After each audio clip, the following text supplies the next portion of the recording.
Ce programme vous est proposé avec Subchrono, montre de sport et de prestige, collection hommes et femmes.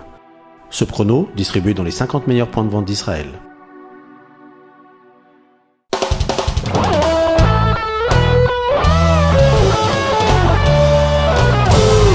Quand je te parle et que tu n'écoutes pas, je me sens bien quand tu es là.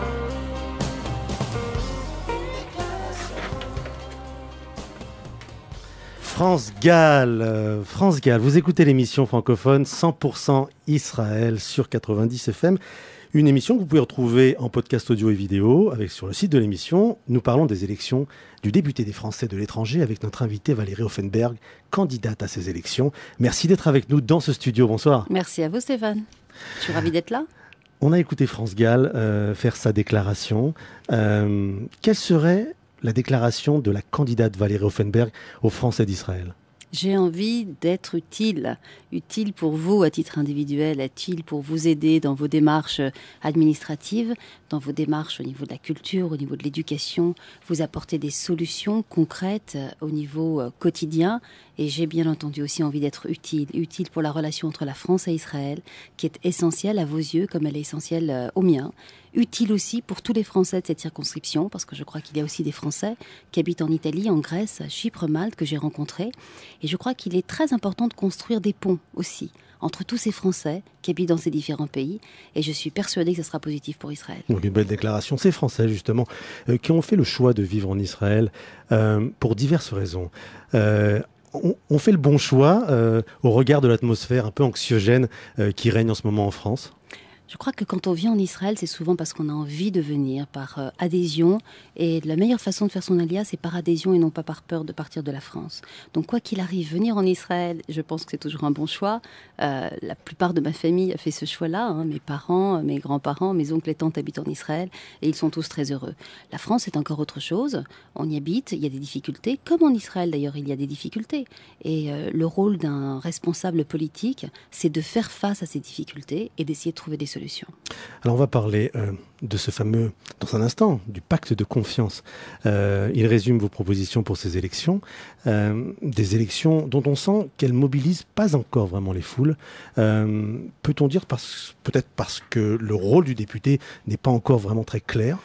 Écoutez, vous avez mis l'accent justement sur le problème. C'est vrai que c'est la première fois qu'il y aura des députés qui représentent les Français qui résident hors de France. Je vais revenir dessus rapidement. Il y avait jusqu'à présent un dispositif qui était composé à la fois des représentants des Français de l'étranger qui sont sur le terrain et qui essayaient d'écouter un petit peu les problématiques. Il y avait les sénateurs qui essayaient de porter des projets, mais surtout sur des thématiques. Un sénateur qui s'occupait de la santé, un sénateur de l'éducation. Mais il manquait la pièce maîtresse qui était le député, puisque le député participe à l'élaboration de la loi et il a un pouvoir politique pour interpeller quand quelque chose ne va pas.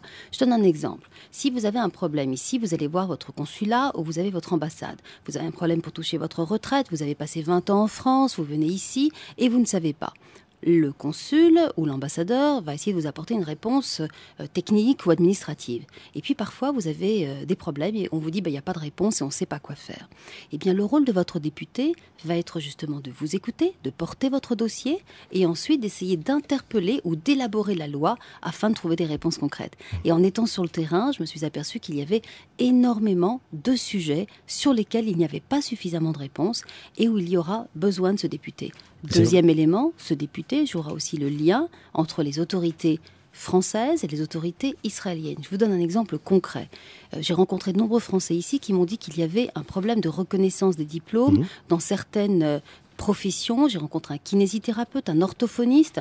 Il y a un problème de reconnaissance. Alors, qu'est-ce qu'on peut faire? Ici, rien. En France, rien. Il va falloir, le député va jouer le rôle de lien. Je vais donc aller prendre ces dossiers, aller voir le ministre de la Santé, mais aussi le ministre de l'Éducation français pour lui expliquer qu'actuellement, ces diplômes-là n'ont pas une licence. Et pour pouvoir être reconnus par les Israéliens, il faut avoir soit une licence, soit une maîtrise. Et j'irai ensuite ensuite faire le lien avec le ministre de l'Éducation et de la Santé israélien afin de reconnaître ces diplômes. Et ça, c'est le rôle d'un député. Et c'est concret en tout cas. Merci d'avoir été concret. Effectivement, c'est ce qui manquait jusque-là. Le concret, les gens ont besoin effectivement de savoir à quoi va servir ce député. Une particularité tout de même dans cette élection pour nous, Français d'Israël, contrairement aux Français d'Italie, de Grèce. Ici, les Français ont une demande peut-être un peu différente. Au-delà de l'administratif, ils ont peut-être le souci du rapport France-Israël. Ce souci que ça demeure et que ça reste de bonnes relations. Évidemment, que la France soit toujours aux côtés d'Israël. Vous pouvez prendre aujourd'hui la responsabilité de leur promettre que vous serez garante de ça ? Absolument pas. Je veux dire qu'il est très clair que je ne vais pas, moi, toute seule, changer la relation entre la France et Israël. Ce n'est pas possible. Je veux dire qu'il faut avoir l'humilité et la connaissance politique, des rouages politiques, pour savoir qu'un député à lui tout seul ne peut pas le faire. Vous savez, je suis élue sur la liste de Claude Goasguen. Claude Goasguen, qui est le président du groupe d'amitié France-Israël. Claude, qui est un ami d'Israël. Mais Claude, tout seul, ni même l'intégralité du groupe d'amitié France-Israël, peut changer totalement la politique de la France. En revanche, ce que je sais, parce que vous pouvez imaginer que pour moi, la relation entre la France et Israël est essentielle. Elle est essentielle et je sais qu'il y a énormément de progrès à faire. En revanche, ce que je sais, c'est que ça se construit. Pas simplement par des petits coups, mais ça se construit petit à petit. Et pour cela, un député peut faire deux choses. Parce que ce qu'il peut faire, c'est essayer d'abord de faire connaître Israël, de le faire aimer, parce que quand on le connaît et quand on l'aime, eh bien, on a encore moins besoin de le défendre. Pour cela, il est essentiel d'essayer de faire en sorte qu'il y ait le maximum de délégations, d'élus, mais aussi de scientifiques qui puissent venir de France et qui puissent aller en Israël. C'est très concret. Il faut, comme j'ai vu ce matin, par exemple, l'attaché scientifique de l'ambassade de France, il est important de multiplier les relations entre les scientifiques, entre la France et Israël. Il est important de faire des partenariats entre les universités, entre la France et Israël. Déjà en tant qu'élu, par exemple, du 16e, moi j'ai fait des partenariats entre l'université de Paris-Dauphine et l'université de Natania. C'est comme ça, par Donc des vous avez actions l'expérience concrètes. de ça. Vous avez déjà. Ça fait déjà des années. Je l'ai fait en tant que directrice de l'American Jewish Committee, mais en tant qu'élue, puisque je suis élue au Conseil de Paris, j'ai déjà participé à organiser des partenariats, ainsi que des conférences, des meetings entre la France et Israël. Valérie Offenberg, pour ceux qui ne vous connaissent pas complètement, votre cursus ? Mon cursus, écoutez, j'ai été une chef d'entreprise pendant 14 ans. J'ai arrêté de travailler ensuite pendant 3 ans à la naissance de mon 3e enfant. Vous en avez 3 ? J'ai 3 enfants, une grande fille de bientôt 20 ans, un garçon de 17 et un petit garçon de 11 ans. Et donc à la naissance de mon 3e enfant, j'ai arrêté de travailler. Je me suis consacrée aux organisations juives dans lesquelles nous étions avec mon mari très investis. Et je suis rentrée aux Amis du CRIF. Je suis ensuite partie au moment où cet antisémitisme nous a pris par surprise, où nous avons été tous bouleversés par ces attaques. J'ai moi-même été victime d'attaques antisémites. Et donc, j'ai décidé de représenter l'American Jewish Committee, qui est un des plus grands lobbies juifs américains et qui a toujours œuvré pour la défense d'Israël et la lutte contre l'antisémitisme. Donc, à ce titre-là, j'ai fait du lobbying pour Israël et j'ai aussi fait du lobbying auprès des autorités françaises pour la lutte contre l'antisémitisme. Et ensuite, j'ai été élue sur la liste de Claude Goasguen en tant qu'adjointe donc dans la mairie du 16e. Je suis conseillère de Paris et où j'ai appris justement mon métier de femme politique. Parce que c'est un métier d'être une femme politique. Il faut apprendre un dossier, à connaître les rouages administratifs pour obtenir quelque chose et à défendre Israël, comme je l'ai fait depuis 4 ans au Conseil de Paris. Parce que malgré tout, même au Conseil de Paris, il y a des vœux de façon régulière qui condamnent Israël. Et je suis extrêmement fière que l'UMP m'ait choisi comme porte-parole pour déterminer la politique de l'UMP sur le Moyen-Orient. Et c'est ça qui est important. Vous m'amenez à cette question-là, on dit de vous que vous êtes une femme de caractère, femme de décision, de dialogue aussi. Lorsqu'on se présente aux élections sous l'étiquette d'un parti, l'UMP, peut-on rester également une femme libre ? Bien sûr qu'on a une femme libre. Vous savez, la vraie liberté, c'est d'être utile. La vraie liberté, c'est d'avoir du poids. Quand on est simplement avoir la capacité de dire quelque chose et qu'on est tout seul, quelles sont les conséquences après ? Rien. Alors que quand vous pouvez convaincre une centaine, 200 députés de vous suivre, c'est là où vous êtes utile. Et la vraie liberté, c'est d'avoir du poids dans un parti. Jean-François Copé, qui est le secrétaire national de l'UMP, m'a demandé d'être au bureau politique de l'UMP. Donc c'est l'enceinte où les décisions se prennent. Et je crois que c'est ce que je viens de vous dire. Le fait que le parti de l'UMP m'ait demandé d'être la porte-parole et de déterminer la politique de l'UMP sur toutes les questions qui concernent le Moyen-Orient et Israël montre que non seulement je suis une femme libre, mais je suis une femme efficace qui arrive justement à convaincre plusieurs députés à me suivre. Vous diriez que vous êtes la mouche du coche quelquefois ?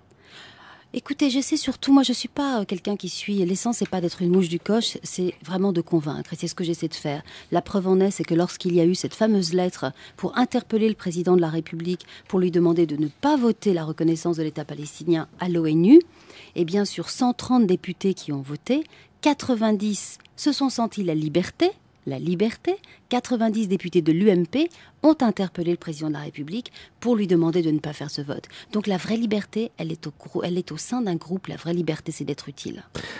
On va parler des choses qui fâchent également. Le lendemain de l'annonce du vote français pour la Palestine à l'UNESCO, certains ont cru que ça mettrait en danger votre candidature, en difficulté. Ont-ils eu raison ? Non, je ne crois pas. La preuve en est, c'est que je suis toujours là.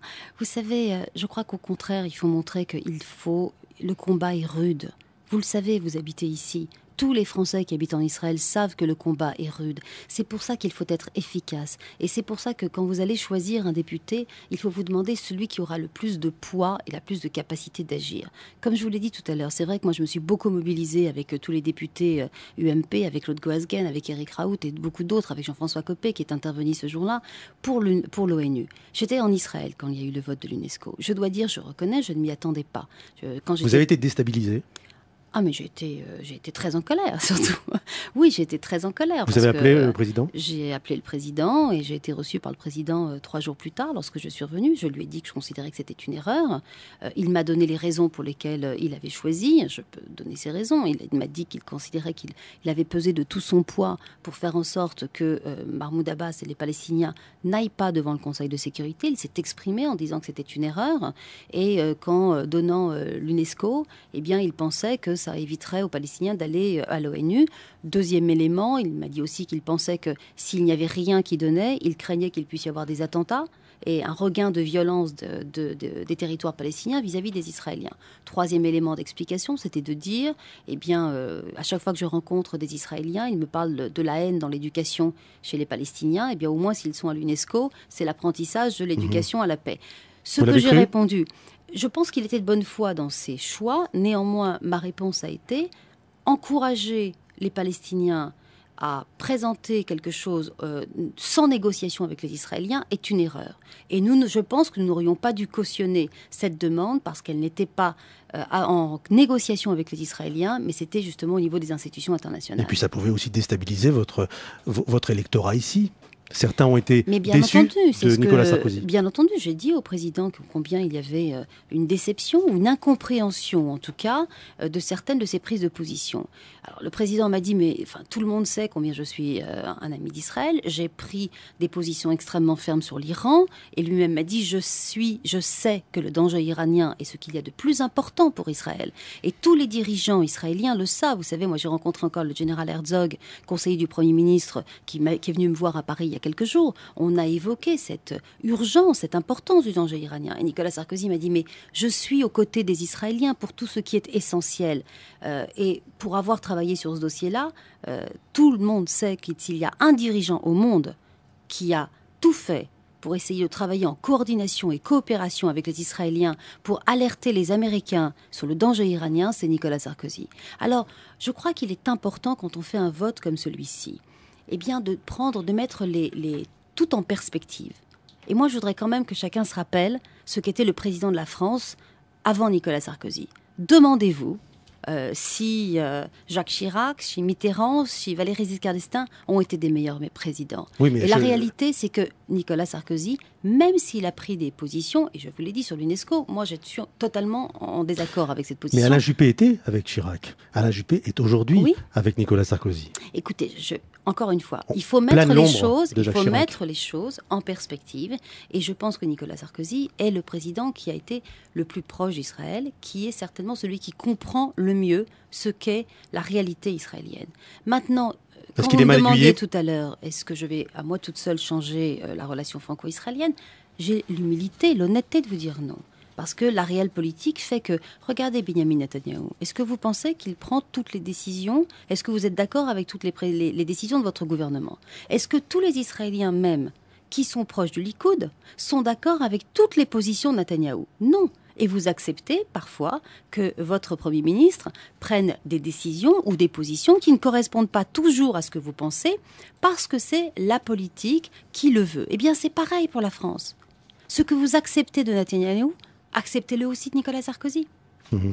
Une campagne, évidemment, c'est rencontrer les gens, c'est aussi recevoir des coups, les rendre aussi. Apparemment, cette campagne n'est pas en reste dans ce domaine-là, notamment vous et un autre candidat, Philippe Kersanti, que vous connaissez bien d'ailleurs. Est-ce que c'est ça le jeu de la politique? C'est forcément tuer l'autre? Absolument pas. C'est ni ma vision de la vie, tout court, ni ma vision de la politique. Et je ne vais pas changer mes valeurs pour faire de la politique. Donc oui, écoutez, j'ai pris beaucoup de coups, mais je crois que c'est pas ce qui est le plus important. Je dirais que quand on fait de la politique, on est là, comme je vous l'ai dit tout à l'heure. Moi, j'ai envie d'être utile. Alors tout ça, je le mets sur le côté et j'ai même pas envie d'en parler. C'est pas plus difficile quand on est une femme? Oui, c'est difficile. Bien sûr que c'est difficile quand on est une femme, quand on est surtout une maman. Vous savez, ma fille était là pendant 6 mois. Elle en a énormément souffert. Elle a énormément souffert des attaques sur sa maman.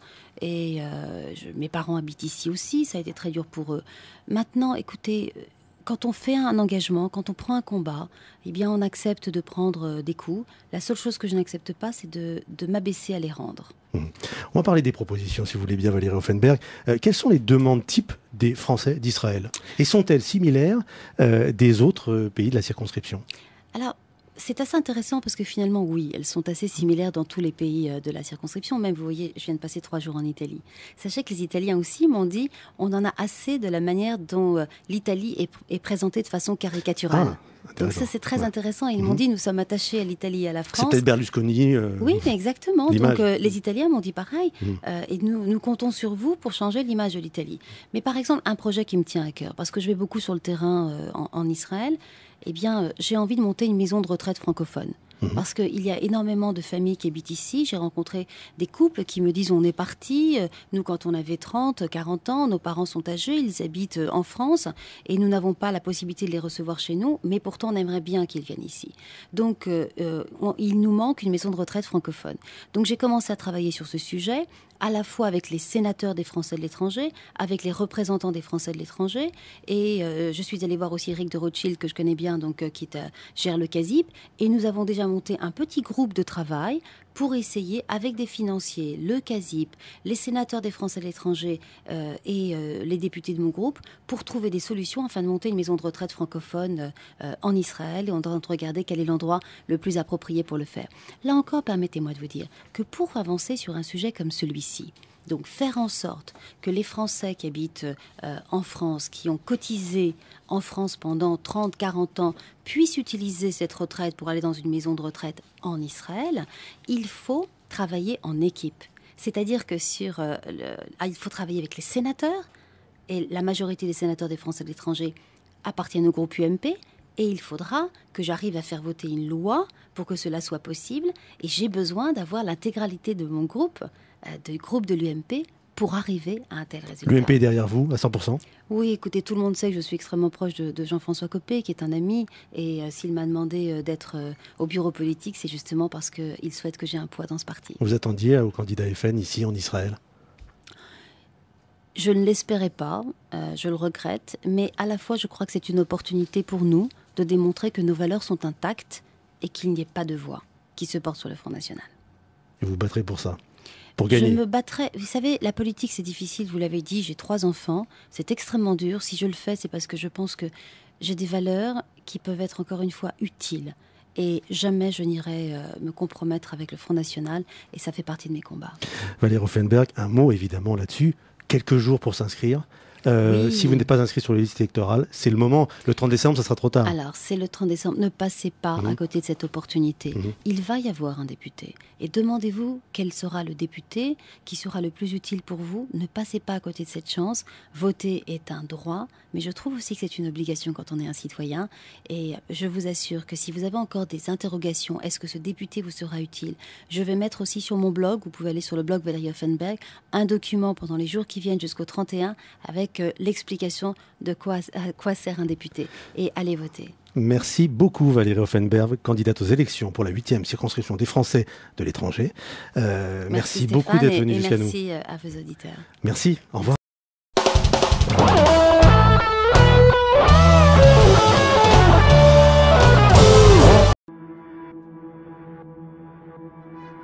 Ce programme vous est proposé avec Subchrono, montre de sport et de prestige, collection hommes et femmes. Subchrono, distribué dans les 50 meilleurs points de vente d'Israël.